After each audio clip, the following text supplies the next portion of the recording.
আজকে আমরা একটা গুরুত্বপূর্ণ বিষয় নিয়ে আলোচনা করতে চলেছি, যেটি সম্পর্কে প্রত্যেক ইউটিউবার যারা ইউটিউব থেকে ইনকাম করতে চান তাদের জানা দরকার। আমরা 7টি খুব সাধারণ ভুল নিয়ে কথা বলবো, যা আপনাদের ইউটিউব ক্যারিয়ার শুরু হওয়ার আগেই শেষ করে দিতে পারবে। নমস্কার, আমি তরিত, আর আপনারা দেখছেন আমার চ্যানেল ক্রিয়েটার গাইড টিপস। যারা আমার চ্যানেলে নতুন তারা চ্যানেলটিকে সাবস্ক্রাইব করে পাশে থাকা বেল আইকনটিকে প্রেস করে দেবেন, যাতে পরবর্তী ভিডিও দিলে সাথে সাথে তার নোটিফিকেশনটি আপনাদের কাছে পৌঁছে যায়। চলুন শুরু করা যাক। আজ আমরা এমন একটা বিষয় নিয়ে আলোচনা করছি যা আপনার ইউটিউব ক্যারিয়ার নষ্ট বা ভেঙে দিতে পারে। এই বিষয়ের মধ্যে প্রথম সেটি হলো মিসআন্ডারস্ট্যান্ডিং ফেয়ার ইউজ পলিসি। এবার এই ফেয়ার ইউজটা কি? এই ফেয়ার ইউজ হলো এমন একটা আইনি মদ যা আপনাকে কিছু শর্তে অনুমতি ছাড়াই কপিরাইট যুক্ত উপাদান ব্যবহার করতে দেয়। এটি ইউটিউব দ্বারা নির্ধারিত নয়, এটি আদালত দ্বারা নির্ধারিত হয়। এই শর্তগুলির মধ্যে রয়েছে মন্তব্য, সমালোচনা, সংবাদ প্রতিবেদন, শিক্ষাদান এবং গবেষণা। তবে মনে রাখবেন যে ফেয়ার ইউজ আপনার পছন্দের কোনো সামগ্রী ব্যবহার করার বিনামূল্যের রাস্তা নয়। কিন্তু ফেয়ার ইউজ 4টি বিষয়ের উপর নির্ভর করে। এক হচ্ছে আপনার ব্যবহারের উদ্দেশ্য এবং চরিত্র, 2 হচ্ছে কপিরাইটযুক্ত কাজের প্রকৃতি, 3 হচ্ছে ব্যবহৃত অংশের পরিমাণ এবং সার্থকতা, এবং 4 হচ্ছে মূল কাজের বাজার মূল্যের উপর আপনার ব্যবহারের প্রভাব। আসুন এবার এগুলো ডিটেলসে আলোচনা করি। প্রথমটি হলো ব্যবহারের উদ্দেশ্য এবং চরিত্র। আচ্ছা, আপনার ভিডিও কি পরিবর্তনশীল? এটি নতুন অর্থ বা অভিব্যক্তি যোগ করছে? প্যারোডি, ভাষ্য, শিক্ষামূলক বিষয়বস্তু ফেয়ার ইউজের মধ্যে পড়ে, এটা আমরা মোটামুটি সবাই জানি, কারণ এগুলো মূল কাজকে রূপান্তর করে বা পরিবর্তন করে। সাধারণত অবাণিজ্যিক ব্যবহারগুলি ফেয়ার ইউজের মধ্যে পড়ে। এবার দ্বিতীয় বিষয়টি হলো কপিরাইট যুক্ত কাজের প্রকৃতি। সিনেমা বা গানের মতন সৃজনশীল কাজ ব্যবহার করাচ্ছে বাস্তবসম্মত বিষয়বস্তু ব্যবহার করাকে ফেয়ার ইউজ হিসেবে বিবেচনা করার সম্ভাবনাটা বেশি থাকে। এবার আসি তৃতীয় ফ্যাক্টরটায়। তৃতীয় ফ্যাক্টরটা হলো ব্যবহৃত অংশের পরিমাণ এবং সার্থকতা। অরিজিনাল ভিডিও থেকে ছোট অংশ ধার করা বড় অংশ ধার করার থেকে ফেয়ার ইউজ হিসেবে বিবেচিত হওয়ার সম্ভাবনাটা বেশি। কিন্তু যে অংশটি নেওয়া হয়েছে সেটা ছোট হলেও যদি কাজের মূল বিষয় হিসেবে বিবেচিত হয় তবে তা ফেয়ার ইউজের বিরুদ্ধে যেতে পারে। আশা করি বুঝতে পারছেন। এবার আসি চতুর্থটি। এই চতুর্থটি হলো মূল কাজের বাজার মূল্যের ওপর প্রভাব। মানে যদি আপনার ভিডিওটি মূল ভিডিওটির বাজার মূল্যের ওপর নেগেটিভ প্রভাব বিস্তার করে তবে তা ফেয়ার ইউজ হিসেবে বিবেচিত হওয়ার সম্ভাবনা খুব কম থাকে। এবার আসি দ্বিতীয় মিস্টেকটায়, কিওয়ার্ড স্টাফিং।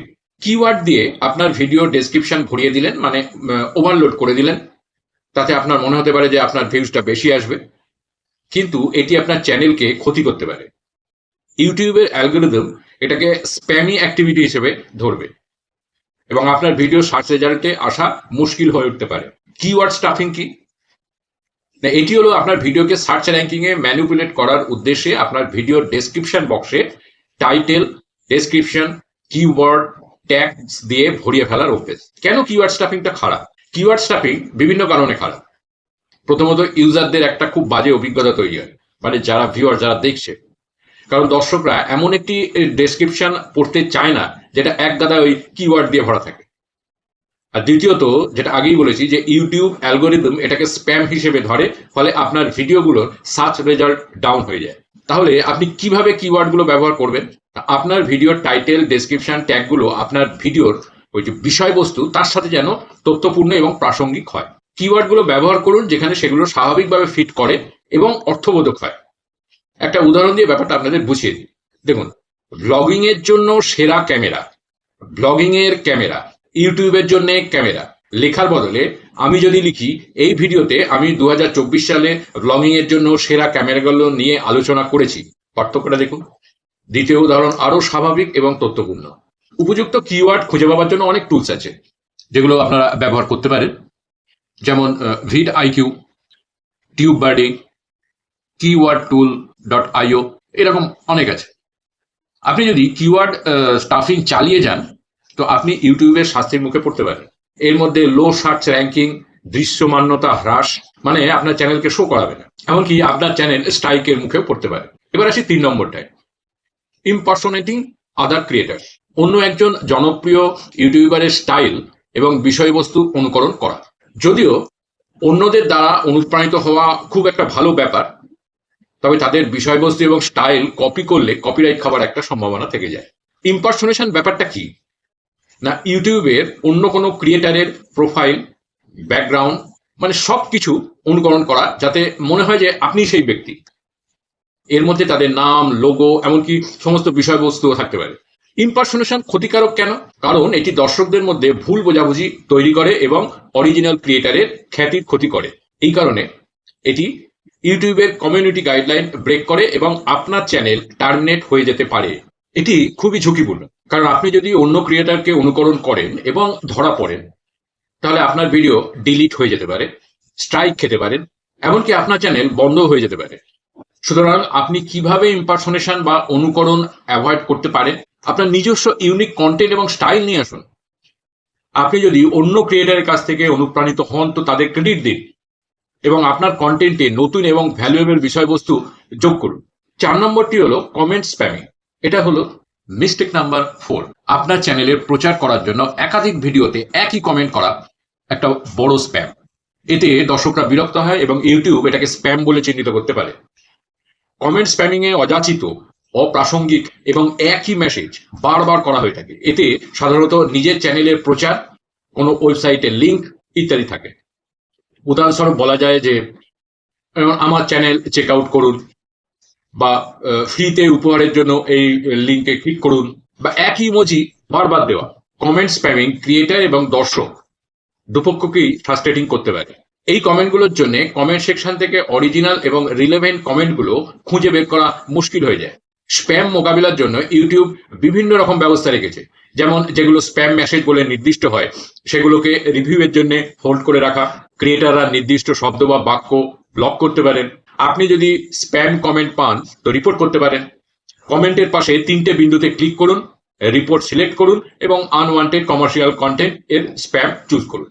5 নম্বর ভুল হলো making illegal or dangerous videos, বা অবৈধ ও বিপজ্জনক ভিডিও তৈরি করা। আপনার ভিডিওতে যদি অবৈধ কার্যকলাপ এবং বিপজ্জনক আচরণ প্রচার করে এমন বিষয়বস্তু থাকে, তাহলে আপনার চ্যানেলটি বিপজ্জনক জায়গায় চলে যাবে। আপনি কখনো ভেবে দেখেছেন কোন ধরনের ভিডিও অবৈধ এবং বিপজ্জনক? চলুন জেনে নেওয়া যাক। অবৈধ এবং বিপজ্জনক ভিডিওগুলো উদাহরণ দিতে গেলে প্রথমেই বলতে হয় সেই ভিডিওগুলোকে যেগুলোতে রয়েছে বিপজ্জনক চ্যালেঞ্জ দেখানো বা উৎসাহিত করা, ক্ষতির কারণ হয় এমন ঠাট্টা, অবৈধ পদার্থ বা অস্ত্র ইত্যাদি। এই ধরনের ভিডিওগুলো কেবলমাত্র ক্রিয়েটারদেরই নয়, দর্শকদেরও ঝুঁকির মধ্যে ফেলে দেয়। এই ধরনের বিষয়বস্তু কমিউনিটির ওপর নেতিবাচক বা নেগেটিভ প্রভাব ফেলে। দর্শকরা এই ধরনের কাজ যদি অনুকরণ করতে থাকে, তাহলে আপনি সমস্যা পড়তে পারেন। এটি প্ল্যাটফর্মের ট্রাস্ট এবং সেফটি দুটি বিঘ্নিত করতে পারে। ইউটিউবের একটা ক্লিয়ার পলিসি রয়েছে যে হার্মফুল এবং ডেঞ্জারাস কন্টেন্টের ওপর। ইউটিউবের কমিউনিটি গাইডলাইনে পরিষ্কার লেখা আছে, videos that promote illegal activities, violence, or self-harm are strictly prohibited. If such content is found, it is removed and the creator's account may be penalized or terminated. আপনি যদি এই ধরনের ভিডিও দেখতে পান যা এই নিয়মগুলোকে ব্রেক করছে, বা আপনার মনে হচ্ছে যে ব্রেক করছে, তাহলে রিপোর্ট করতে পারেন। 6 নম্বর ভুলটি হলো সাইবার বুলিং এবং হ্যারাসমেন্ট, অন্যদের প্রতি নেগেটিভ বিহেভিয়ার, যার ফলে আপনার চ্যানেল স্ট্রাইক বা পার্মানেন্টলি ব্যান হয়ে যেতে পারে। এই সাইবার বুলিংটা কি? বহুবার আমরা এই সাইবার বুলিং এর এই শব্দটা শুনেছি। সাইবার বুলিং হলো কারোর ক্ষতি বা কাউকে ভয় দেখানোর জন্য ডিজিটাল প্ল্যাটফর্ম ব্যবহার করা।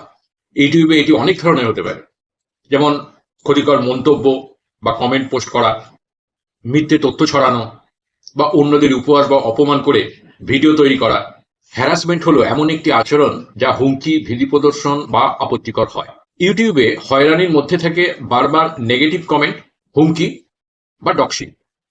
ডক্সিং মানে বাংলায় কি বলবো, মানে ধরুন কোনো ব্যক্তি বা সংস্থা সম্পর্কে যে ব্যক্তিগত তথ্য তাদের অনুমতি ছাড়াই ইন্টারনেটের মাধ্যমে সবাইকে জানিয়ে দেওয়া। মনে রাখবেন যে এই ধরনের কার্যকলাপ ক্ষতিগ্রস্তদের উপর গুরুতর মানসিক প্রভাব ফেলতে পারে। ইউটিউবে সাইবার বুলিং এর বিরুদ্ধে কঠিন নিয়ম রয়েছে।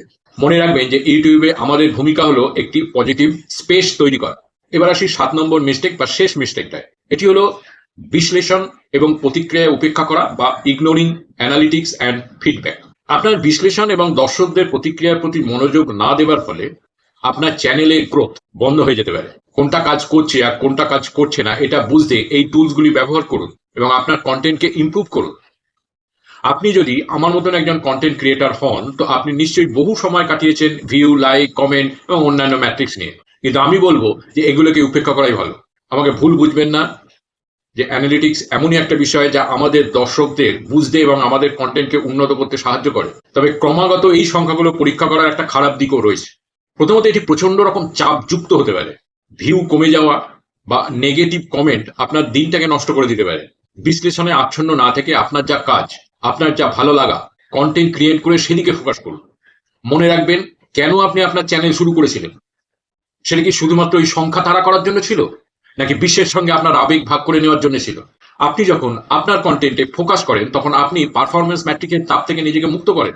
আপনি আরো পরীক্ষা করতে পারেন, সৃজনশীল ঝুঁকি নিতে পারেন এবং শেষ পর্যন্ত আরো ভালো ভিডিও তৈরি করতে পারেন। বিবেচনা করার আরেকটি বিষয় হলো কোয়ান্টিটি থেকে কোয়ালিটির গুণমান। একটা ছোট দর্শকের দল যারা রেগুলার বেসিসে আপনার চ্যানেলে অ্যাক্টিভ থাকছে, সেটা অনেক ভালো একটা হিউজ দর্শকের দল যারা ইনঅ্যাক্টিভ থাকছে তাদের থেকে। কমেন্টের উত্তর দিন, ফিডব্যাক নিন এবং একটা শক্ত কমিউনিটি তৈরি করুন। সবশেষে বলবো যে ব্রেক নিন, নাম্বার থেকে দূরে সরে যান and reflect on your journey. আপনার প্রোগ্রেস সেলিব্রেট করুন, সে যতই ছোট্ট হোক না কেন। মনে রাখবেন, সাফল্য শুধু সংখ্যার বিষয় নয়। Success is not just about numbers, it's about growth and fulfilment. সুতরাং আপনার আবেগের উপর ফোকাস করুন, আপনার কমিউনিটির সঙ্গে জড়িত থাকুন এবং আপনি কেন শুরু করেছেন সেটা মনে রাখবেন। তাহলে এই 7টি সাধারণ ভুল আপনার ইউটিউব ক্যারিয়ারকে শেষ করে দিতে পারে। আপনারা দেখলেন, এই অসুবিধাগুলো এড়িয়ে চলুন, সৃজনশীল থাকুন এবং এগিয়ে যান।